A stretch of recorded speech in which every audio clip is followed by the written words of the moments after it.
Mom, I'm so bored, your 8-year-old whines from across the room. You are stuck between wanting to make your child happy and trying to encourage her sense of independence, fighting that guilt of not dropping everything to entertain her, while also juggling everything else on your list of to-dos. So exactly what can you do when you hear those two dreaded words, I'm bored? I'm Marisa from Call to Mothering, and I encourage and equip moms who are raising toddlers to teens. In today's video, I'm sharing 5 helpful tips for when boredom strikes your kids. Tip number 1, get to the root of the issue. You don't need to be a parenting expert or even a parent to know that when it comes to kids, big feelings are always bubbling beneath the surface. Sure, your son may make a dramatic explanation of boredom, and it could be just that he's bored and needing something fun to do to be entertained. But sometimes things go a little deeper. Before you immediately assume that your child is simply begging for something to do, consider this. There could be an underlying issue which is causing him to declare he's bored. It could be a need for attention. Like all kids, he has an innate desire to feel connected to his family through positive attention. This is why he thrives when he's spending quality time with you and his siblings, and why his behavior always seems to improve when he has that sense of significance and belonging. However, when his need for positive attention goes unmet, that's when other issues start to crop up. You may see things like tantrums in the younger years or backtalk when he's older. And also, of course, complaints of boredom. So if you've had it up to here with the constant nagging about being bored, consider a moment if there's more to it. Has he had a healthy dose of your attention today? If not, spend 10 to 15 minutes once or twice a day doing something that he enjoys. Do it one-on-one and distraction-free. Plus, to make it really sink in, give this time together a name so that he has a tangible reminder of it. Wow, Sam, I really enjoyed our special time together. I can't wait to do it again tomorrow.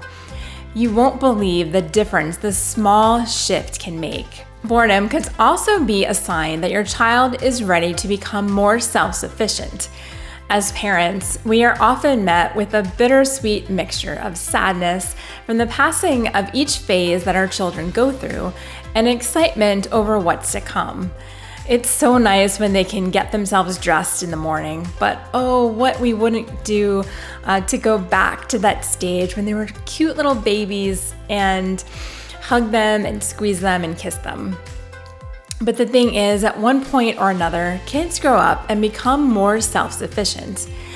Sometimes we need to give them a little nudge in the right direction, because teaching kids to be self-sufficient is absolutely critical. So how does that relate to boredom? Well, think about it. Is your child crying out because he wants you to entertain him, or does he lack the skills he needs on his own to come up with options himself? If this is the second one, this is where you need to give him the tools to problem solve himself. For example, I have been noticing that you get bored sometimes, but I also know that you are capable of coming up with something fun to do all on your own. Why don't you make a list of your favorite activities? And then the next time you're bored, you'll have a few great options to choose from. This may be met with resistance at first, but with some encouragement, you'll start to see a significant shift in his ability to find his own means of amusement. Now, sometimes what looks like boredom may actually also be a lack of rest. Just like adults, kids often suffer from mental fatigue when they have failed to get the appropriate amount of rest for their age. When sleep is compromised and the brain begins to tire, naturally things start falling apart. This can show up as anything from compromised immune systems to falling behind at school to, you guessed it, boredom. When their minds are fatigued, it makes it really easy to lose interest in an activity quickly. That could be why the game your son was playing with only 5 minutes quickly lost its appeal, diverting his short attention span elsewhere. Making sure he has an adequate amount of rest won't just help bust the boredom. You will ultimately see improvements in nearly every other area of his behavior as well. Number 2, limit screen time. Sometimes as parents, we default to making screen time our go-to source of entertainment. While a little screen time is perfectly fine, it's so easy to let 30 minutes turn into an hour, which then turns into a whole afternoon. The slope is really slippery, and although it may seem counterintuitive, when it comes to busting boredom, too much screen time can actually cause more of it. Let's say your daughter gets screen time the moment she walks in the door from school. Some days it's TV, other times it's video games, but the problem remains the same. She has become accustomed to being entertained, constantly and at the press of a button. Unfortunately, it doesn't take long before she's conditioned to expect amusement at the drop of a hat. When kids are exposed to too much screen time, that instant gratification leaves little to the imagination. Without screens, however, kids are forced to think outside the box, using their own imaginations to fill their leisure time. So, try encouraging your daughter instead to write a story, or come up with a play she can put on for the family, or go on a nature hunt. Anything that gets her mind away from the screen and engaged in the real world is going to do wonders for her. Pretty soon, her complaints about boredom will become fewer and farther between. Tip number 3, don't become a source of entertainment. You're sitting on the couch, a few pages into a really good book. After a long, hard day of work or school drop-offs, pickups, cooking dinner, you're just ready to sit back and relax for a bit. But out of the blue, your 10-year-old son plops down on the couch beside you and says, "There's nothing to do in this house." You may be tempted to immediately put down your book and start listing all the things he has, all the options he has for entertainment. Or you may be tempted to take him out of the house to someplace more fun. But as naturally as it may be for you to automatically jump into problem-solving mode, you are not doing your son any favors by doing the work for him. All you've done is become his personal source of entertainment.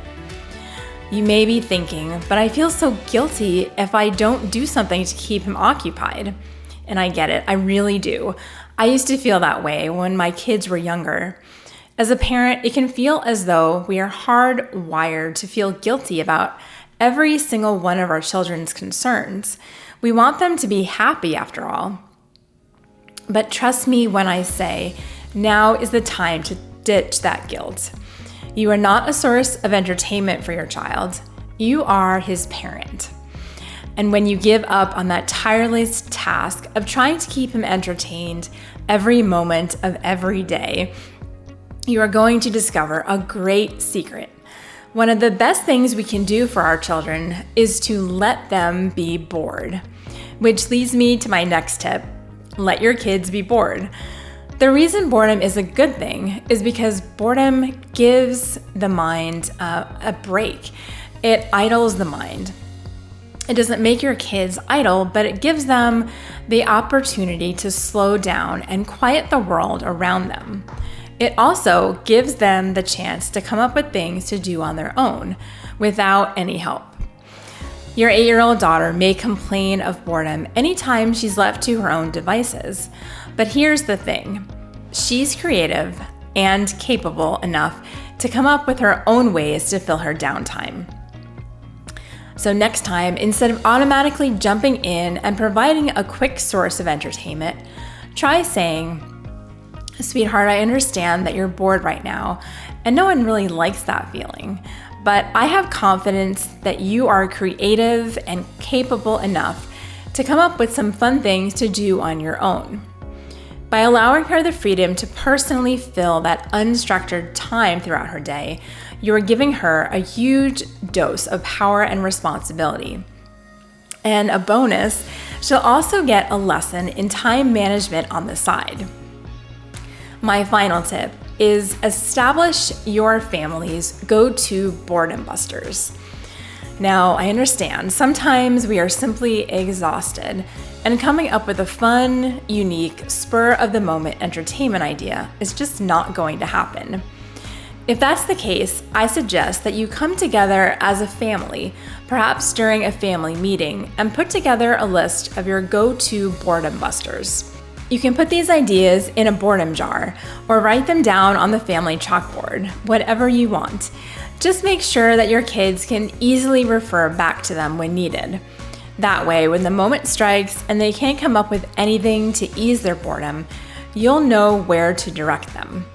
Some fun and easy ideas to get you started are going for a bike or scooter ride, drawing a comic book, having a dance-off with a sibling, or calling up grandma or another family member on a video chat. Then, when your child comes to you and says, "I'm bored," all you need to do is respond with, "What can you do to feel less bored?" If they can't find something on their own, simply point them in the direction of the jar. Using these 5 simple tips, you won't just bust your child's boredom. You'll also find clever and easy ways to increase their independence, allowing them to come up with entertainment all on their own. Before you know it, you'll notice less complaining and more playing. And the best part, you don't have to lift a finger. Unless you want to, of course. Thank you so much for watching, and remember, you are not just a mom.